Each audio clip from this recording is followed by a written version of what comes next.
Bob starts abruptly in this video, but it doesn't seem like much is cut off. The main topic being discussed is simply, if there is no God, where did everything come from?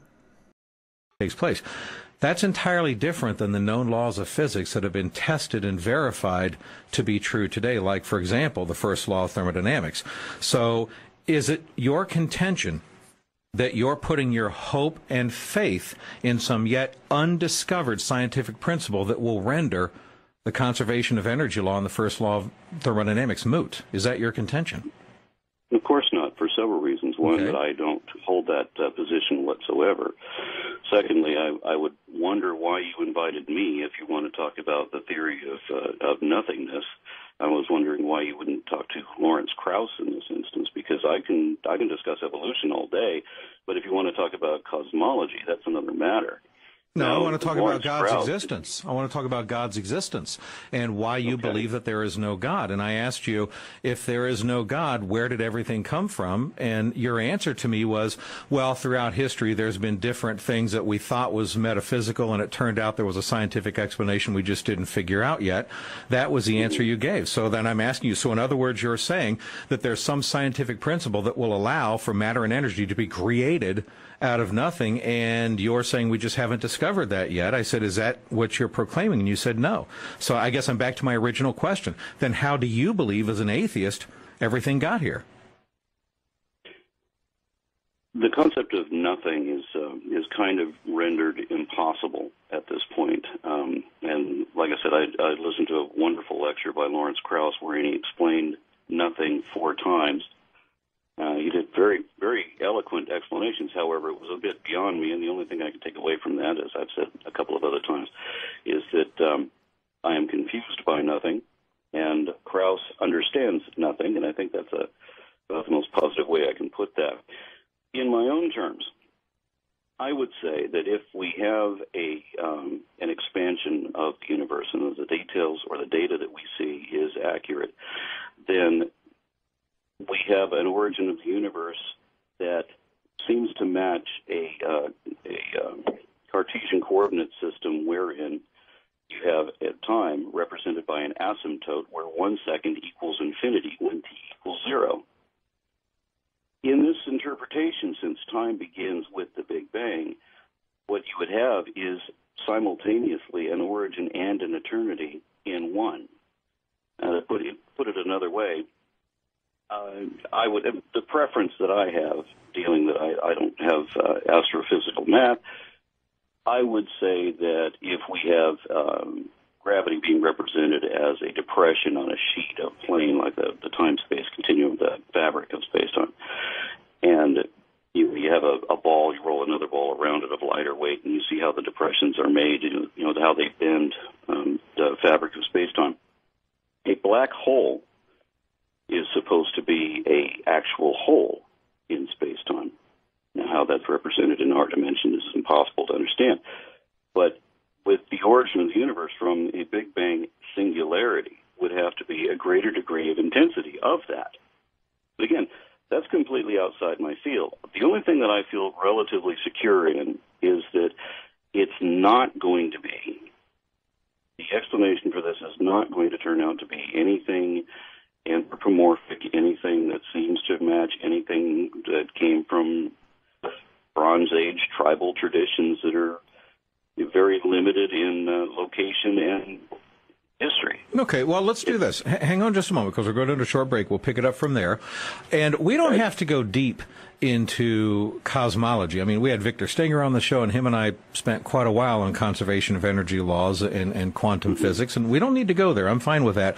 But I do want to simplify this, because there is a simple question as to determining, is the God scenario more plausible to believe in, or is the no God scenario more plausible to believe in? I would argue intellectually it's very binary, and the universe came together by one of two means, either through a God scenario of some type or a no-God, strictly naturalism scenario. And which of the two are most plausible and logical for people to believe? You, as an atheist, have chosen the atheistic view as more plausible. I'm trying to figure out why, and also trying to explain why I believe the God scenario is the more plausible scenario. So hang on just a moment. We'll pick it up from there in just a couple of minutes more with Aron Ra. His website, atheists.org, of course, American Atheist, and you're listening to The Bob Dutko Show. Mr. Ra, I want to simplify this as the point I was making toward the end of the last segment. No, it's not my intention. We don't have to try to discuss the intricate details of scientific cosmology and such. There's a simplicity to this. And I know this sounds all technical, scientific for the audience, but conservation of energy law within the first law of thermodynamics, it's very simply this. You need to conserve the amount of energy that exists. So however much energy there is, energy can be converted into matter, matter can be converted into energy. But however much total stuff there is, you can never have a total increase or a total decrease. It has to stay the same. So, all the matter and energy that exists in the universe right now, according to known scientific law that's been tested, and retested. And Victor Stenger, as you know, and I referenced him earlier, he's a PhD astrophysicist. He's a brilliant man. He's also an atheist, and I debated Dr. Stenger on this as well. He doesn't even deny the reality of the first law of thermodynamics and the way that it works. So of all the matter and energy in the universe right now, according to the known laws of physics, if there is no God, the no God scenario, that means all of this matter and energy would have had to have existed for all time, or it would have had to have come into existence at some point. And the problem is neither one of those two scenarios are possible according to the known laws of physics in the no God scenario. So I would argue by process of elimination, the God scenario then therefore must be considered more plausible. Your response? Well, my response, first of all, is that where you said neither is plausible, I actually held and explained that both are simultaneously true. Okay. And while we may not know that how both happened or how either happened, what you're saying is that when we come to anything that we don't understand, you're going back to my first point, you make the assumption that it was something equivalent of a genie speaking magic words, abracadabra, which is Aramaic for I speak things into existence. Abracadabra, a genie poofs things out of nothing. Now, the problem is, in science, you don't have anybody proving there is no God, like we said before. You have only what is supported by evidence and what is not supported by evidence. And so you are positing that there is a magical anthropomorphic entity that consciously evokes things and for which there is no evidence, for which there is no explanation, and which is inconsistent with everything we've explained so far. And the worst part about that is it's not the complete lack of any indication of such a thing. And the claim that this magical entity exists is so wholly preposterous, beyond being, as I said, the most primitive of men's excuses. How does this happen? Well, it must have been magic. It must have been people like us who did these sorts of things. And then you just add on the magic powers to the people like us. But you have a situation wherein all the claims for theology, all of them, lie in either two categories: unwarranted assumptions that have never been justified, and positive claims which have been disproved. No, well, let me address that if I could, okay? Because you say that what I'm believing in is some magical genie who says abracadabra and things come into existence.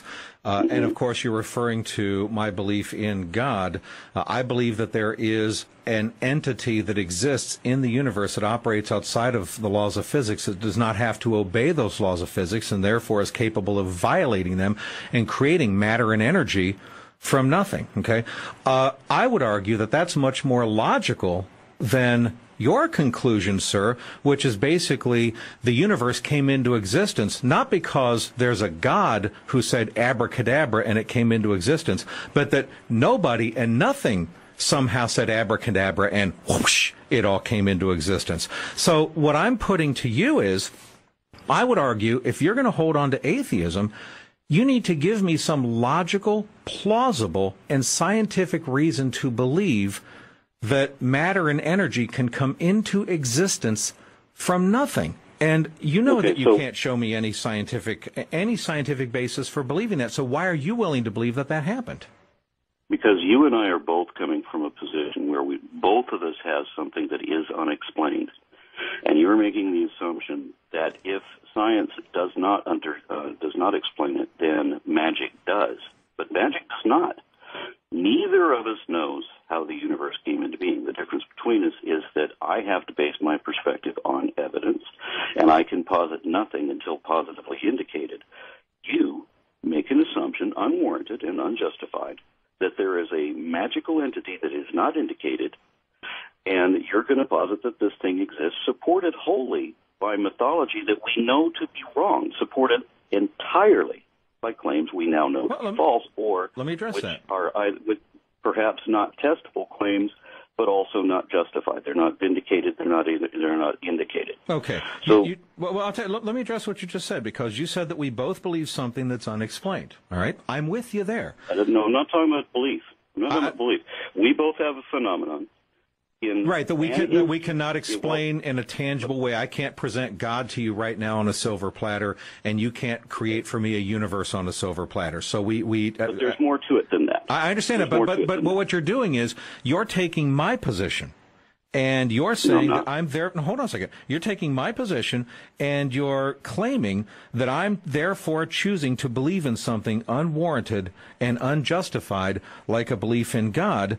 But I'm turning it around on you, Mr. Ra, and I'm saying, aren't you equally believing in something that is unwarranted and unjustified because you are believing by faith that somehow the universe just came into existence on its own in violation of the laws of physics? You say you need evidence, okay? The evidence is this. The first law of thermodynamics has been verified, and re-verified to be a law of physics. You can't make something out of nothing. It cannot be done. This has already been tested and proved ad nauseum. So you're believing somehow that that happened anyway. So why don't you consider that belief of yours unwarranted and unjustified based on known scientific law? Because I don't have a belief, as I already told you. And I said earlier on, if the data is correct, then this is what it indicates. And how do we explain that? We don't know. That means I do not have a belief. I have a tentative grasp on the data, and I have the assumption that the data is correct, perhaps, and could be flawed. I don't understand cosmology, as I said, so I'm not making a conviction. You, conversely, are making a statement of conviction. You believe in an entity that is not indicated. I believe in what is indicated, and I will change my mind when it is not indicated. Okay. This is how I have a non-faith-based position. Okay, and in you all, have a in all faith-based fairness. position, Okay, but in all which fairness. has two flaws. All right, but in all fair. Okay, well, hold on just a second. In all fairness, okay, because you're saying I'm the one with the belief system and you're not. But right. I have to respectfully disagree with you. I know you can claim you don't have a belief system, but the problem is this: as a self-described atheist, that means that you believe there is no God. Now, you're saying, well, I can't know that for sure. Okay, fine. But you tend to come down on the side of the fence that if you had to bet money, if you put your chips somewhere, you would put your chips on that there is no God. So you're assuming that that is the most plausible of the two options to believe. You are, in fact, believing that, but you're doing this in violation of the laws of physics. That's the point I'm making to you. Wrong. But where am I wrong? We both believe... No, wrong. I'm following what the data indicates, and I expect that with all the things that they've been finding with, matter popping in and out of existence on a quantum level, if you have this vast rift in time-space, then you have something outside the universe that's bleeding into the universe through this rift in space-time. Perhaps that's one explanation. I have a phenomenon that is not explained, and I honestly call it unexplained. You have the same phenomenon, which is as yet unexplained, and you call it explained by a thing which you assume for no reason, and which you will maintain that assumption against all reason because yours is a position of faith. And there's several flaws with that. As I said, in science, there is only what is supported by evidence and what is not supported by evidence. And since gods are not supported by evidence, then you cannot posit them. In acting as a scientist cannot state that such a thing likely exists until he has evidence to imply that at least the circumstances are favorable. Okay, but you got to remember what I said. Cannot say. Go ahead. I'll just finish your point. He certainly cannot say that something actually does exist unless he has positively indicative evidence. And if he does say these things, then he would be considered a fraud. However, when a religious person makes the exact same kind of claims, then the word fraud equates to reveals truth. All right. Even though all the theologians disagree with each other. Here's the problem with everything that you just said.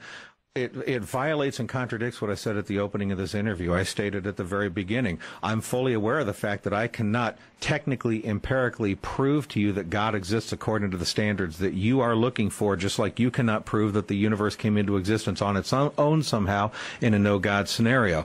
What I'm saying to you is that you say you want to base your opinions based on the data. What you have done is you have concluded the most plausible thing to believe, and I know you don't want to use the word believe, but I just respectfully, I think it's a semantics game. I think you're kidding yourself. You have chosen to believe that the no-God scenario is more plausible of an explanation for the existence of everything. What I'm telling you is, if you use the data, the scientific data itself, it is already proven you can't create energy out of nothing. You can convert energy into matter and vice versa, but you cannot create it out of nothing. The mere fact that it does exist now is, in fact, empirical data. We have scientific data showing that we have a three-dimensional universe consisting of energy and mass. It is here. So it got here somehow.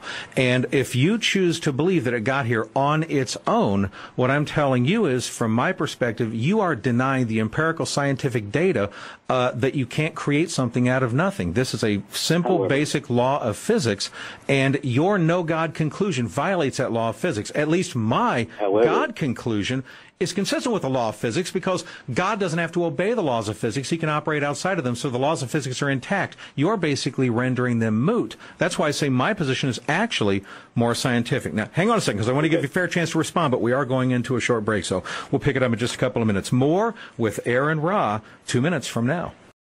All right, Mr. Ra, I know we're kind of becoming gerbils on a wheel about the creation of the universe, so I do want to move on to some other areas. But first, I want to give you a fair chance to respond to what I was saying before the break. And I suppose this is just coming down to a fundamental difference of opinion about what it means to have a belief in something. I respect the fact you're denying that what you have regarding atheism is a belief system. I would argue that it is. And so just to recap, and I want to give you a fair chance to respond. If I'm using the laws of physics, and the laws of physics clearly... Can I just jump in on this for a moment? Can I just jump in on this for a moment? Sure, go right ahead. You had control of the whole thing.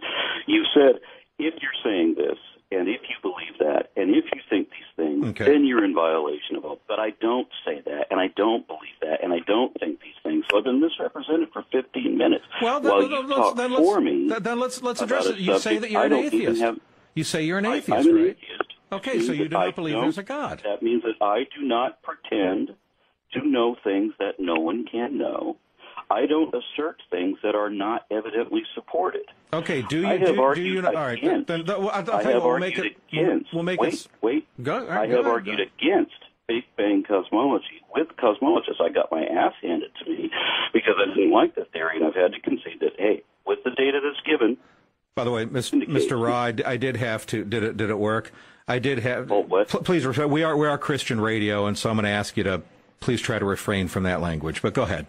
I wasn't aware that I said anything wrong. That's okay. Yeah, but that's okay. We hit the delay and we got it out. So go ahead. Okay. Well, there's a simple rule as far as the way I conduct myself. I do not posit what is not indicated, and when there's an explanation that is not available, where there's a phenomenon that needs to be explained, and I don't have an explanation that I can show to be accurate, I say I don't know. I don't say I know something until I can show that what I know is actually factual, is actually supported. Otherwise, if you can't do that, then you don't actually know it. It doesn't matter your level of conviction. You don't know until you can show that the information is correct. So what I have to base my conclusion on is we have the claims of science, which I can show many things. I mean, you can choose maybe a couple things we need an explanation for that aren't really areas of my specialty, and you can dance around all there, telling me what I supposedly believe about these things and not be accurate. But if we look at the data of whose claims are accurate, we have the claims of theology, which exist in two categories. One, things that are not supported, unwarranted assumptions that have never been indicated and are not justified by that. And two, beyond the things that are simply not justified, we have the positive claims which have been tested, which are testable, and which have proven to be wrong. And then we have, and that's it, and that's the whole entirety of that aspect. All right, side. All right, go ahead. Very quickly on your side, and then I want to get a chance to respond, and then I do want to move on, so go ahead. And then on the side of science, we have things that we can prove, which are in direct contest with the Bible. Like, for example, when people argue that humans did not descend from apes and birds did not descend from dinosaurs, when by systematic classification, humans are apes and birds are a subset of dinosaurs. So how can you argue against that? We have where we can show that our conclusions about evolution, for example, are correct. And we can't answer everything, but every answer we do have, science has produced. All right. Let me Creationism and theology has never answered a single Okay, question. let me address what you're saying, because I'm going to discipline myself not to be pulled down into a rabbit trail. I would love to have a discussion with you on, like, for example, the dinosaurs, and cite for you the evidence that the evolutionary theory regarding dinosaurs has been proven wrong by history and by science itself, much of which I'm quite sure you're not aware of. Oh, I would love to have that. Trust me, I would love to have that conversation with you as well. But in all fairness, if you're talking about trying to validate the Bible as it relates to creationism and evolution, that has nothing to do with the central question of whether, in fact, there's a God. That's putting the cart before the horse. If you concede that there is a God, then the next step is to determine how is that God revealed. Is he revealed through the Bible, or is he revealed through Christianity or different religions or whatever? Who is that God becomes the second question if you concede the first question of whether there is a God. You don't concede that there is a God. And so that's my whole point here. When I talk about conclusions, when I talk about conclusions drawn, okay, you say, I can't know, there's nothing I can know. I didn't ask you if you that. Okay, what you said was there are things that you cannot know, all right? And so what I say to you is, okay, however you word it, I don't want to get into a semantics game because you're kind of splitting hairs now. When you say there are things we cannot know, and I'm with you on that, I said that at the beginning. My point to you is this, and it was the very same thing I said in the beginning. I didn't ask you to prove to me unequivocally, airtight, the no God scenario. I didn't ask you to do that. I asked you why you choose on the put the fence down the middle. You got the no God scenario on one side and you have the God scenario on the other side. Why you choose to conclude that the no God scenario is, as I worded it, most plausible. All right. And I would argue that that is the position that you take, that no, we cannot know everything, but you consider that the most plausible side. What I'm saying to you is, I don't believe that that is plausible scientifically, because I'm using the known laws of physics to show that the no God scenario violates the laws of physics, is therefore not possible according to the known laws of physics, which becomes an argument for me to say the God scenario is the more plausible side according to actual scientific law. That's merely the position I've made. All I've asked you to do is to justify why you consider the no God scenario more plausible in light of scientific law. That's all I've asked you to do. You haven't allowed me to do that. I've attempted to. I've given you plenty of opportunity. Yep. You will give me paragraphs misrepresenting my position. I give a sentence, and then you respond with another paragraph misrepresenting my position. Did I misrepresent you as an atheist? Am I misrepresenting you when I say Just that you consider the no God yes. scenario? When I say that you consider the no God scenario to be the most plausible of the two scenarios, is that a misrepresentation of your position? Yeah, I would say so. Okay, then tell me how that is misrepresented. I'm curious. Okay. Let's entertain the possibility that a God, by something that is actually classified as a deity, and that's a whole other discussion, actually exists. Now, in order for me to grant that, there's another premise that we have to conclude first. What you want to talk about what we can't prove, let's first look at what we can prove and have proved. Okay, now, I know you're going to pretend that you have evidence on your side, and you don't. And we can have a written discussion on this, and it can go on for months if you like, but you don't. And it's just flat out. All right, I'm waiting now, to hear. I can prove that humans are evolving apes, for example. I can prove a great many things about the evolutionary perspective. We can also prove a whole lot about the claims made in the Bible. So here's the thing. Whether a God exists in reality or not, in either case, evolution is still true and the Bible is still false. And not even the existence of God can change that, because those two things have already been Okay. demonstrated. With all due respect, Mr. Ra, and I've debated a lot of people, and I know you have too, okay? What you are attempting to do, I'm not going to fall for. What you're attempting to do is basically you realize you've been backed into a corner with the existence of God. You cannot. No, hold on. Wait just a second, okay? Sir, let me hold on just a second. Hold on just a second, all right? Because I have listen, Mr. Ra, listen. Hold on. Let me respond. Listen. Mr. Ra, I have allowed you, sir, listen. Listen to me a second. I have allowed you to make mocking and ridiculing comments about my God being a genie who said abracadabra, who I can think I have evidence for creation refuting evolution, but I don't. Hold on a second. You can make these declarative statements, and I allow you to do that because I understand that's a perspective you come from. But when I make a declarative statement that you've been backed into a corner on a particular issue, suddenly you go crazy and you don't want to give me an opportunity to finish my point. So what I'm saying to you is this. Whether you want to admit it or not, you have been backed into a corner on the existence of God. Since you can, Mr. Ra, please. Mr.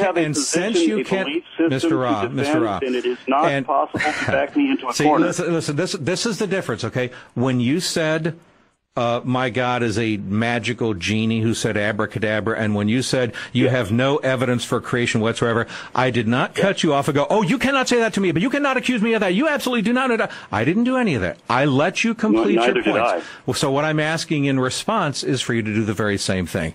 When you got backed into a corner, not being able to explain, get backed into a corner because I once again, not being able to explain a plausible scenario for the creation of the universe from nothing. Since you can't do that, you're backed into that corner. In the creation of the universe from nothing, and have already what you're doing is saying, I don't believe that. What you're doing in response, sir. What you're doing in response. Tell me that I believe that everything came from nothing. You're misrepresenting my position. Notice what I accused you of earlier, and you said I didn't do that. But sir, you continue doing this right now, and my audience hears you. Okay, what you've chosen to do is since you can't, I believe that everything came from nothing, and I told you that I do not.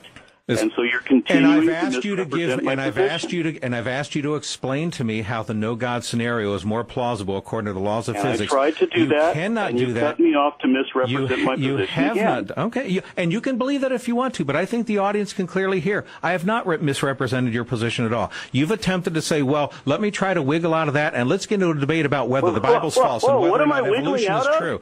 You're wiggling out of explaining. What do you imagine I'm wiggling out of? I'll tell you exactly what it is. You're wiggling out of explaining why it is more scientifically plausible to believe in the no God scenario as it relates to the creation of matter and energy in the universe in violation of the first law. I invited you to have that conversation, and you wiggled out of it. You said, "Oh, yeah, you'd like to have that conversation." I'm begging you to have that conversation. All right, okay. You're not going to. You want to talk about something science can't explain, so that you can avoid the thing science. No, I'm not. I'm asking you why. I'm asking you why the laws of physics make the no God scenario impossible, yet you're willing to consider that the most plausible thing to believe in. That's what I'm trying to figure out from you. I told you, because religion explains nothing. All right.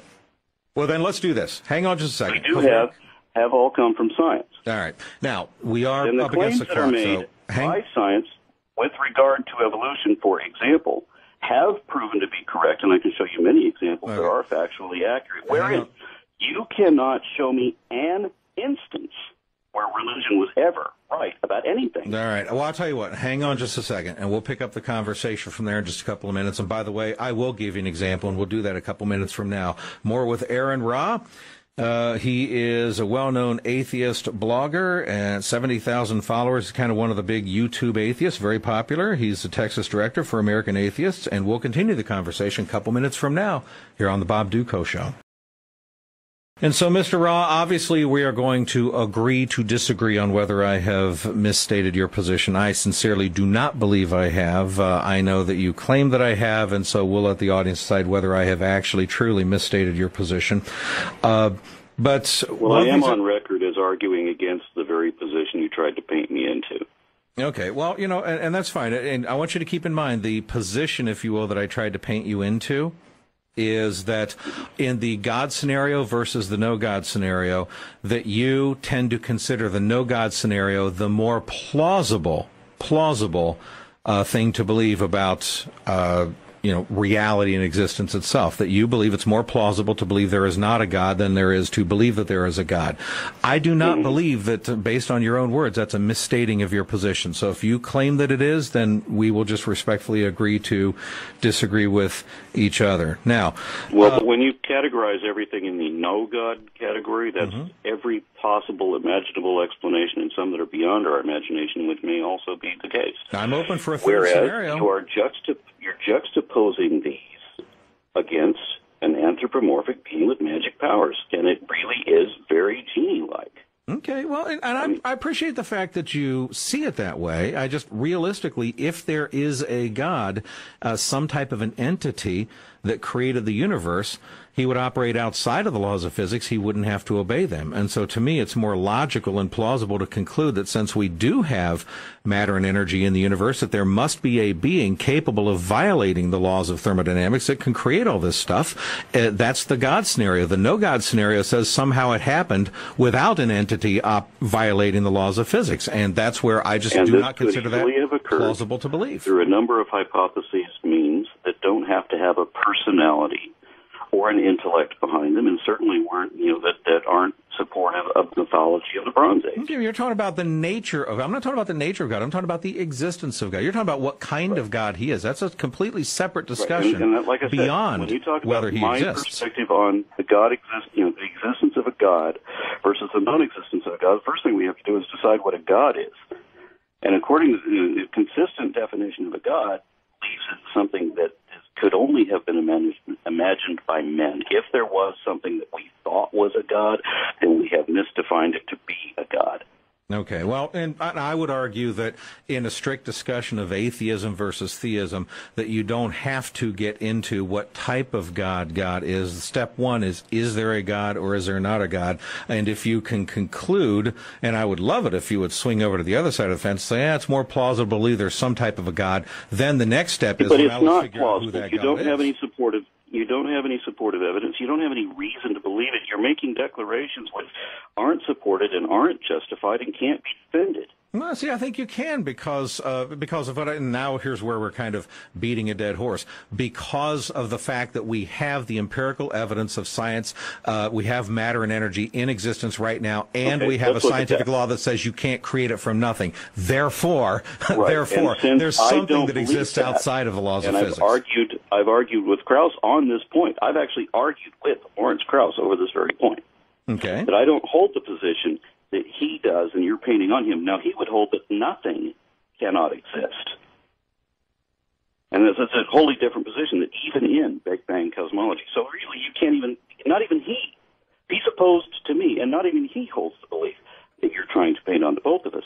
And when you talk about the knowledge of the actual, facts of science, again, I have to go back to the claims that are made by all theology, which we can show are false. I mean, when you get into creationism, which is a religious extremism, and it argues against things that we know to be true, it's all too easy to prove it backward.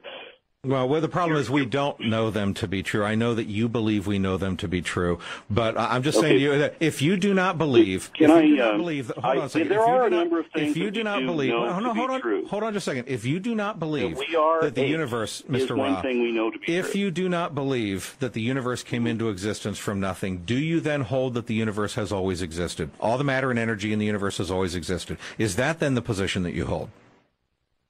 Again, you can't phrase it that way because of the way the question is worded. Well, how would you phrase it then? Phrase it however you would like. This goes back to my original question. Where did it come from? It's always been here, or did it come into existence? Which one is it? It's very simple. What do you mean, which one is it? Which one is it? Has it always existed, or did it come into existence? I mean, unless you got a third option, I'm open. I described the asymptote, and I said it is actually both at the same time. Okay, I'd like you to try to clarify that if you could, because I don't think anybody listening to this thinks that makes any kind of common sense according to the laws of physics themselves. How does it always exist yet have not existed at one time? Because time began with the Big Bang as well, and if you follow the asymptote, then 1 second equals eternity, when t equals 0. So at the beginning is internal. Okay. That's, and that unfortunately, that as I described, with there being a hypothesized rupture in the time-space continuum, you could have a flooding of all time, of all energy and matter and all of this into this universe from someplace outside. You're talking about a multiverse. Could be. Now, again, I don't have a position on that because this requires me to make statements that I don't know myself.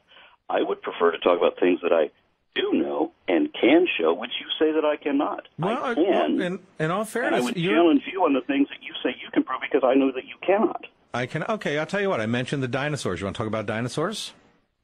Okay. You want to do that? All right, hang on. We'll do that a couple minutes from now. More with Aron Ra. Folks, the website is atheist.org. You're listening to The Bob Dutko Show. You know, Mr. Ra, I mentioned the dinosaurs thing because I know this is one of the key areas that Christians have been kind of mocked and ridiculed and laughed at. And, can you honestly believe, I remember in the 2008 election, who was the actor? Matt Damon, I think it was. He said, I want to know if Sarah Palin actually believes dinosaurs walk the earth with man. I want to know if she actually believes that. And so this is something we've been mocked and ridiculed for. And I tend to turn into the storm and say, oh, yeah, let's talk about it. The evidence is overwhelming that the evolutionists have it wrong in so many areas, and one of them that's glaring is the issues of dinosaurs. I can make it absolutely clear the evidence is overwhelming that dinosaurs lived with human beings within just the last few thousand years. How would you explain that? With the video series, the two-part video that I did on the 14th foundational falsehood of creationism, wherein I explored the various claims that were made by the falsified Peruvian Ica stones and by the sculpture of a pig that was misrepresented to be a stegosaurus and a number of other falsified things like that. But when we're talking about evolution and you talk about dinosaurs, I mean, I don't even want to get into dinosaurs to the point where I have to explain what a dinosaur is and what a dinosaur isn't and what the actual implications of that are. Because people, creationists tend to think that mosasaurs were dinosaurs and the plesiosaurs were dinosaurs, and they're not. And this is when they're arguing that birds are not dinosaurs and birds are dinosaurs. They are literally. Okay, I respect the fact you believe that, but it doesn't change the fact. That. Okay, well, I can prove that. And actually, you can't. And by the way, I can prove it, and it has already been done. Okay, no, it has not been done. Those are the conclusions drawn by the evolutionists. But hold on there. If you look at the ninth foundational falsehood of creationism, I prove Mr. Ra, dinosaurs. You made a claim.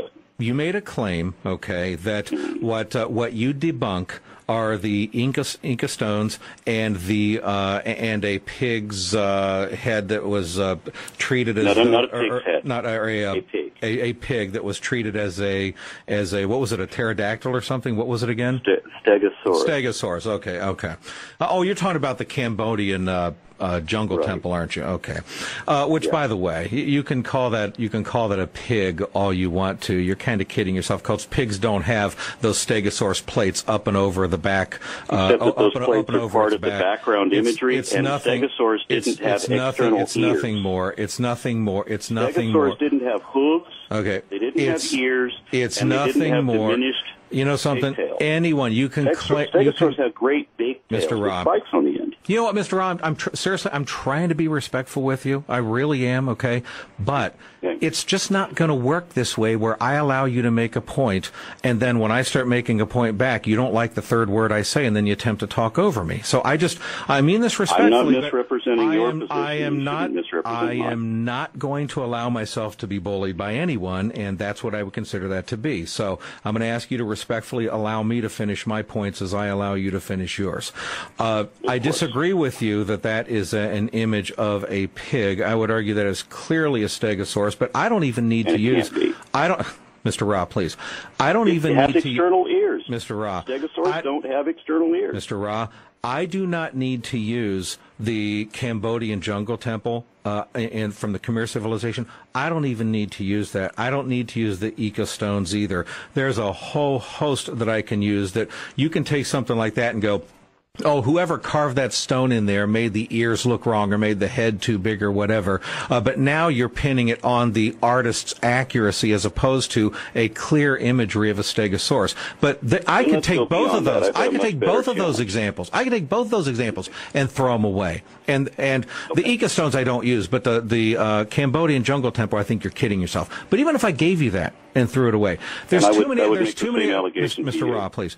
There's too many other countless examples of artwork, carvings, drawings, mosaics that are identical, that have the ears just right, okay, that have the head and the neck and the tail and everything else just right. There isn't one you could produce. There isn't? Oh, I suggest you look for them. Like, for example, I suggest you tell me one that you will put yourself behind. How about you tell me, give me an example. I'll tell you right now. You give me one single example that you will announce on here that can be scientifically verified to be authentic and be a human, a pre-Columbian human representation of a dinosaur or whatever you want. I can give you over 30 of them right now. I could give you over 30 of them. Let me give you, just one or two. For example, in the Arizona Historical Society, ancient swords were excavated near Tucson, Arizona. They were excavated in 1924. The swords are referred, by the way, on page 331 of the book Lost Cities of North and Central America. You can look it up for yourself. They have various artwork designs carved into them. One sword has an exact brachiosaurus carved into it. If you look at this, you can show it to anybody. It looks exactly like it came out of a Jurassic Park movie. The Arizona Historical Society owns the sword. You can look at that picture of the brachiosaur. There's nothing ambiguous about it at all. You can't say, the ears aren't right. Nothing along those lines. That's one of example of 30 of them that I can give you right now.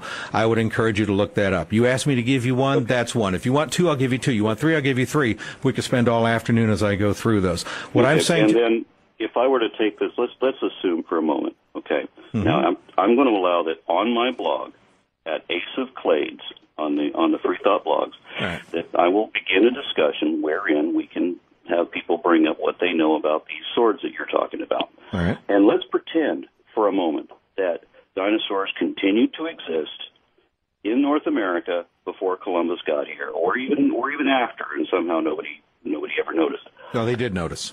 How does that impact evolution at all?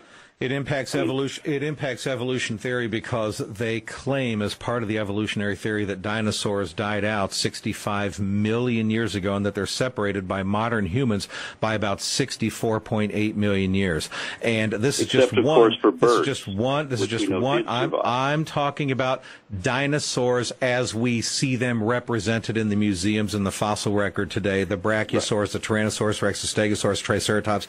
You know full well what I'm talking about. And so what I'm saying is, when you see not only the countless recordings in history and drawings of these dinosaurs, but also physical written accounts of dinosaurs as well by people like Marco Polo, Pliny the Younger, when you add to that carbon dating done on dinosaur bones, dating them only to be thousands of years old. When you add to that fresh yes, you can. Yes, you can. And they've been dated to be thousands of years old. Carbon dating doesn't go back far enough. I know. That tells you that the bones are not 65 million years old.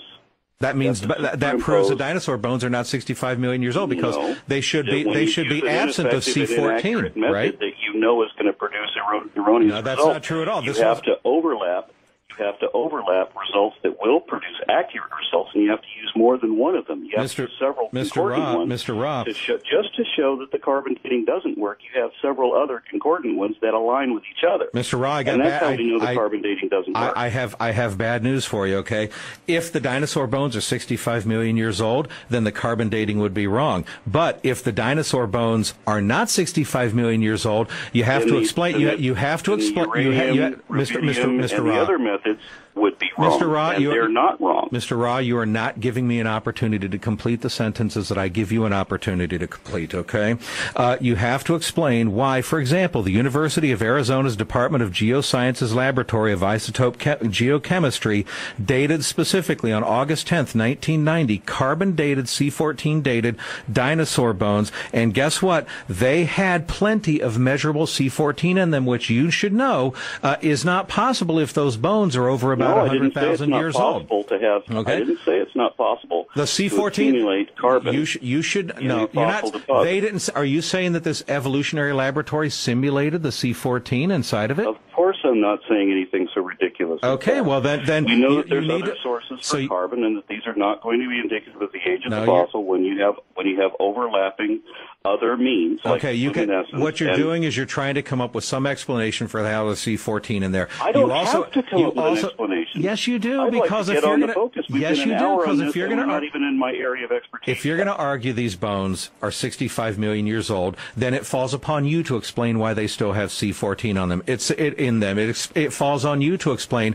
why dinosaur bones have been found and uncovered, completely unfossilized, unpermineralized, fresh bones that you know would biodegrade and turn to dust in a matter of centuries or certainly thousands of years. How they survive millions of years. I'm sorry? I actually know that hasn't. That has not happened?